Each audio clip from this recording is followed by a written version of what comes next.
Alright folks, coming at you with the entire clown circus. You're not gonna believe this. The same devs that call you toxic, yeah, I'm gonna go hard at them. The same devs that call you toxic and problematic, now they are mad at other devs that wanted feature complete game, and they're mad at other devs that wanted no microtransactions in the game. This is the logic. These woke devs, they need to get their ass whooped right now. Like this video because they don't want you liking this video. Subscribe to the channel, share this video, check this out, man. Baldurs Gate 3 is taking the internet by storm. Yeah. At its peak, a whopping 800,000 plus. Oof. Bro, that's Call of Duty numbers right there. Holy. I don't think y'all understand. That's like holy right there. Concurrent players were playing this weekend, catapulting it to the number 8 most played of all time spot. Damn. The gaming community has sung its praises, and it's incredibly refreshing to play a feature complete game of this caliber on day one. And also, I just failed to mention here, it is feature complete to see a baddie looking like a snake. I mean, finally, right? And before we find out that they also changed her gender and it's now they, them, strong, independent, but looking like a real one. I mean, finally. Okay. Praises, and it's in one. But AAA game developers want you to know that this is rockstar level nonsense for scope, that it's foolhardy to set expectations higher, and Baldurs Gate 3 should not be used as a raised standard to RPGs going forward. Damn. Why was the first response to defend the current state of AAA gaming as opposed to saying, hey, maybe we can learn a thing or two from Baldurs Gate 3 and make our game better? These devs are so goddamn mad, and these devs are so incompetent. They want to jump on and you're a toxic gamer. You want a fully finished game at launch? You're toxic. You're problematic. How dare you? You should be buying $20 microtransactions because we made it. You know, you buy a game for $70. That's not enough. You gotta buy a microtransaction. Get mama, okay? Get the F out, bro. Like, I honestly, and I cannot believe it that this video is on IGN channel. Oh shit! Oh, damn! IGN saying that, in particular, Destin is saying that, crazy, man. For our customers. This all kicked off way back on July 8th, a lifetime ago by internet standards, I know, when a writer and BAFTA nominee, Xavier Nelson, took to Twitter to express concerns about Baldurs Gate 3. Namely, that fans would use Baldurs Gate 3 to apply. Like a lot of people, I'm deeply excited about what the lovely folks at Larian accomplished with Baldurs Gate 3. But I want to gently, preemptively push back against. Obviously, you want to push back because people are liking this game and y'all hate when people like the game. Now listen, I'm not into Baldurs Gate 3. I'm just finding out about this because everybody, the entire internet is talking about. And obviously, when the devs, the same devs that call their audience toxic, do not buy our game if you don't like it. Customers always wrong. When you guys apply and use the mentality, that's when I'm like, bro, I'm gonna give other games a chance. Enough is enough. Like, get the F out with your microtransactions, incomplete games, bro. Every year it's like that, dog. Apply criticism or a raised standard to RPGs going forward. My rebuttal is, why shouldn't customers have raised standards? Taking it a step further, customers are wrong. They just do not know what they want. They would love microtransaction. I pause it out bad. I pause that off. Funny face here. Why shouldn't some AAA developers raise their own standards? True. Are we really going to pretend that consumers shouldn't be a little upset right now and hoping for an They need to be a lot more upset. Gamers need to come together. I feel like that gamers are the only audience. Gamers are the only audience in this day and age that accept. And it's sad for me to say, I know some of you are probably saying, SKizzle, I disagree. You know what? You're lying, SKizzle. You're capping. But I'm not talking about you. I'm talking in general, okay? When you really think about this for a second, okay? Every game that has come out unfinished, people buy it. It's the most sold game ever. That tells me, and that tells you too, the numbers don't lie. It tells us that gamers don't give a damn. They will buy an unfinished product any day of the week. And this is what enables these publishers, these woke-ass devs, to, first of all, them, okay, put all of that woke crap in the game, and more so than that, just put out unfinished garbage full of bugs, microtransactions, battle passes, live service my ass. That's what they do. That's what they do. Improvement in the industry going forward? Rockstar just announced a $50 remake. conversion of the original Red Dead Redemption for the PlayStation 4 and Switch that has no mention of a 4K update, no mention of 60 FPS, and no mention of multiplayer support. The 60 FPS? Gamers hate 60 FPS, but gamers hate it. game came out 13 years ago, and the Xbox port does everything they're offering, and then some for free with your 360 copy. Go buy. If this sells well, you know they are gonna do this shiza all the time going forward. You're gonna see Activision, you're gonna see a whole lot of other publishers do the same, bro.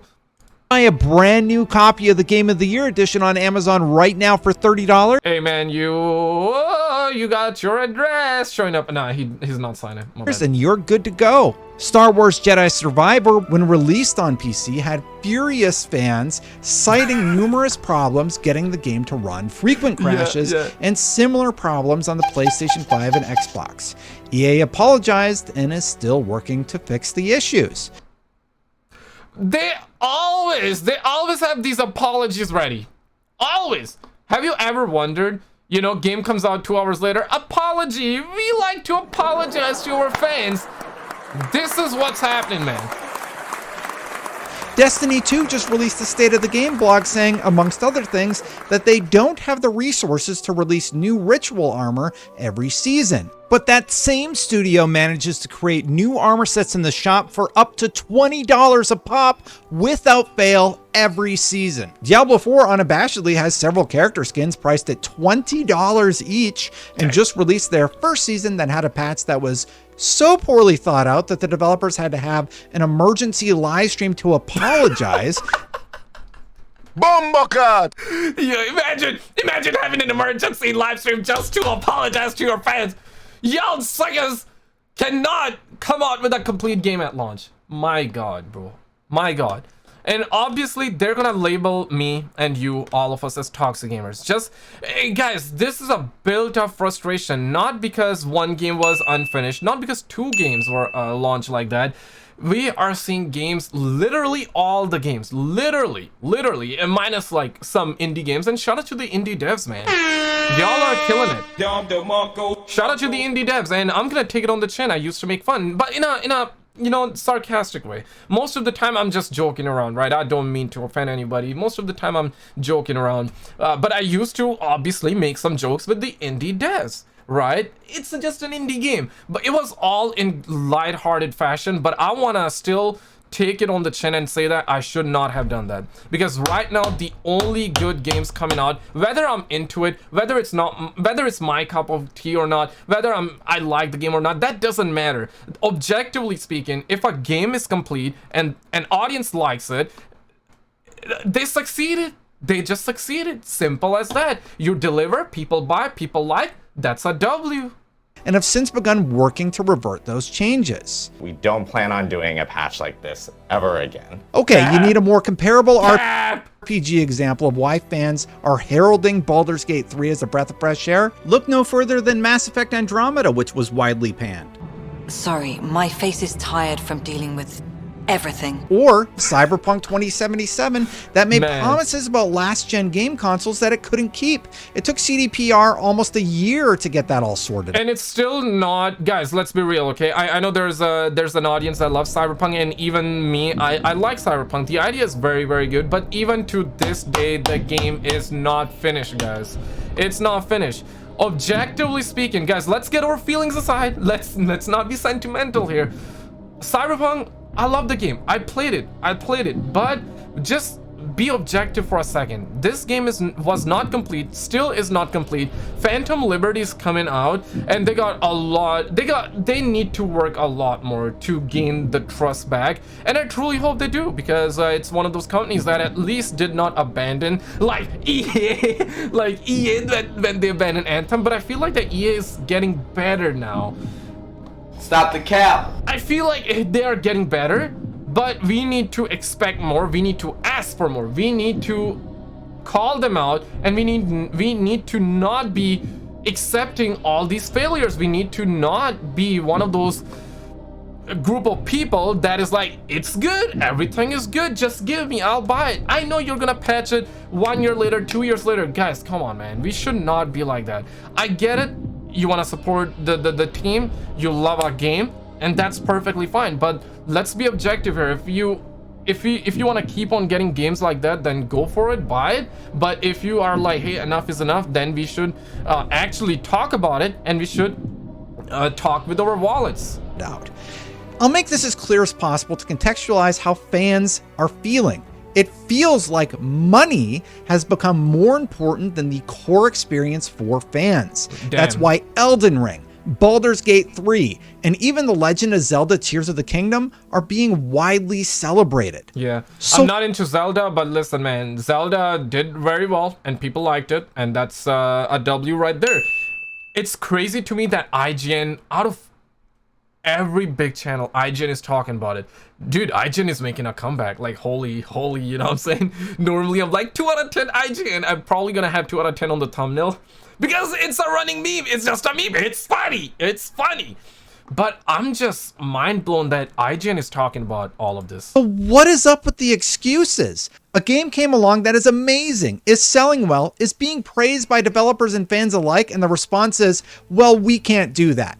Well, sweet. If that doesn't get me hyped for Mass Effect 4, I don't know what will. Xavier's tweet was well-intentioned, and he went on to add a lot of important context, but I think it misses the perspective of the consumer. We don't know anything about game design or how hard it is. We just know Gamers don't know, and yeah, even I don't know how game works. But let's just keep it simple, right? You go on the market, and my question here is to these game devs, right? Like, just think about it for a second. If any game dev is watching, just think about it for a second. Obviously, you are not the problem. It's not like one guy's problem. It's like the entire circus, right? It's the publisher's fault, but I want to also hold devs accountable as well, because for how long we can just hold the publishers accountable? If you're a game dev, just think about this, okay? You go out, maybe let's just say Best Buy. I know, like, nobody buys in stores anymore, it's online, but okay, Best Buy, in store, online, doesn't matter. To make it very simple, you go online or in a store, you buy a laptop or a computer, you buy it with your hard-earned money, you come back home, you expect it to work. Obviously, you paid for it, and it does not work. You know, maybe you need to buy like a charger, an extra charger, because the laptop, you bought it brand new, right? Should come with the charger. Does not come with the charger, right? The mouse pad is broken. The keyboard, there's like only one alphabet, like you know, like the enter key, it does not work. It's only one. They're gonna patch it later, right? Just does not work. That's how it feels to the gamers out there, man. That's how it feels to the gamers, dog. You need to release the product when it's finished. Know that Destiny is deleting hundreds of dollars worth of expansions when they feel like it, that Diablo is constantly reminding us to buy skins in their store, and most PC ports have been abysmal lately. Remember, that tweet was made nearly a month before Baldur's Gate 3 blew up, and it was still contentious with fans speaking up about their frustrations and developers chiming in to say what felt like game development is hard, you don't get it, be quiet. Yeah. Baldur's Gate 3 is a game from a large, passionate studio. It is very hard. We work 8 hours a day making these $20 bundles. People don't even buy them. People don't even like them. People, gamers toxic. That refuses to add microtransactions, gave players early access so they could address any problems that arose before launch, and is taking Steam charts by storm.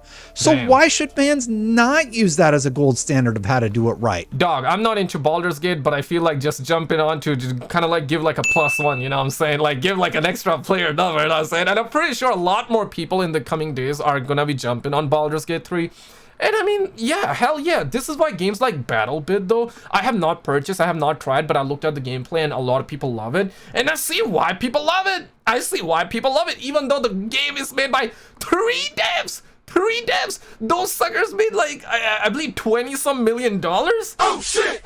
Yeah, 3 people like you and me, 3 people made BattleBit. It's only on the PC. It's essentially like they took Battlefield, but made it kind of like Robloxy like. The gameplay's fun, but the graphics are not there, and it's supposed to be that way, right? And a lot of people love it. That's crazy, though. And why would a AAA studio not look at it and say, hey, maybe cramming microtransactions into our game isn't a good look? When Mass Effect 4 comes out, I don't want to see a $20 Liara skin, and I hope that its performance is tested across all platforms before release. Am I in the wrong for not wanting microtransactions and a stable video game at launch? Yeah. Credit where credit's due now. There have been some really good examples of AAA games like the Dead Space remake and the Resident Evil 4 remake come to mind, both of which have been massive successes for EA and Capcom. Vampire Survivors came along and took the internet by storm last year. Do I need to bring up Elden Ring again? Yeah. But that tweet blew up in the development sphere. I feel like that the Asian devs are some of the best with morals, with ethics, and when you really think about it, right? Like these Japanese devs, bro, holy. Like, where's the homie holy? Like, no, I mean, yeah, I'm gonna keep lighthearted memes here, but like, I need to, like, give a shout out of credit where it's due, guys. Like, Japanese devs are killing the games right now. They are absolutely killing it. I'm saying killing it in a good way, in before, like, somebody, you know, I mean, they are absolutely dropping bangers after bangers. That's what I mean. And frankly, the pushback is just ridiculous. Developers should be looking at what Baldurs Gate 3 did and trying to replicate where they can, not jumping up to defend games that are cramming in practices that fans are getting fed up with. And make no mistake about it, these decisions impact game design. Many games are utilizing battle passes and player engagement as a metric of success. For a player, that means more grindy missions. That means more reminders to stop in the shop. It means a boring grind because keeping players engaged is a key metric. Have you ever realized why games were like so fun and they're not that fun? This is one of the reasons why. Because the progression system has overtaken by these greedy ass publishers, by these greedy ass woke ass devs, and they make games that way. So it's grindy, it's also slow, it's dull, it's boring, and they make you purposely and intentionally stop in the shop. They want you to buy microtransactions. And I'm really glad people are now talking about it. Obviously, we have been talking for a minute now, but you would be considered like toxic dev. You're just toxic. You're a toxic gamer, man. Not a dev. I mean, devs are more toxic than gamers, let's be real. And I'm glad that people are talking about it. And I think a lot more people, a lot more YouTubers, you should be talking about it. We all should be talking about it, because only then a better tomorrow can come. Because it's enough is enough, man. Simple as that. Many of the people who came out to talk about why Baldur's Gate 3 shouldn't be the new standard have since walked back those statements, and I'm glad. Because if the industry can't take a good hard look at what's going wrong, why fans reacted the way they did to Elden Ring and Baldur's Gate 3, and then make impactful changes, we're screwed. Also, people seem to be using the fact that Larian is a big studio against them, the fact that they had a long development cycle against them. Really? Blizzard is also a huge studio with over 8,500 employees across several offices. Man, I want to bring Call of Duty, Call of Duty for the example, because yeah, I blame myself for the most part. For most part of my life, only playing Call of Duty games like GTA, Battlefield. I did play some story games. I'll take the credit. I'll take the credit right now, okay? I did play some story games, okay? But admittedly, right, like, I grew up playing games like Call of Duty, and Call of Duty has 3,000 devs, and those suckers couldn't even give us one goddamn new map. They took 5 months before they gave us one new map, bro. Holy. They credited every employee at Blizzard in the release of Diablo 4. Bungie is a huge studio with over 1,552 employees across several offices. BioWare is a huge studio with over 500 employees across several offices. And Larian is also a large studio with over 400 employees across... Larian who? Larian? 400? Wow, that's very good. Get the F out, man. You see 400 devs. Dude, Don DeMarco.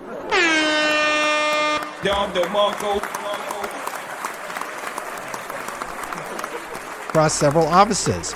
All of them have established beloved IPs with a ton of lore to pull from. All of them have a lot of money to make video games.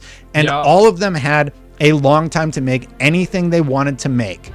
They got billions. A Baldur's Gate 3 is successful because it's aligned with Dungeons and Dragons is insanity. You think 800,000 Steam players are playing a game called Baldur's Gate 3 because of Dungeons and Dragons? No. It's clearly gone far beyond that audience. Yeah, I don't know true. anything about Dungeons and Dragons. I didn't know this game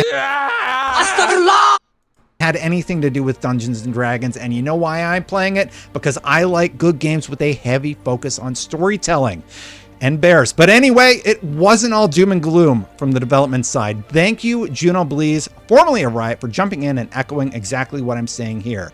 Her quote tweet reads, "I can't disagree with this one more. Whenever a game disrupts the industry and delights players beyond expectations, it absolutely raises industry and genre standards regardless of why and how. We should look at the Larian success story and ask ourselves, how are we going to make our games better and create the next games that shake up the industry? Players should and must always expect more from us, never less."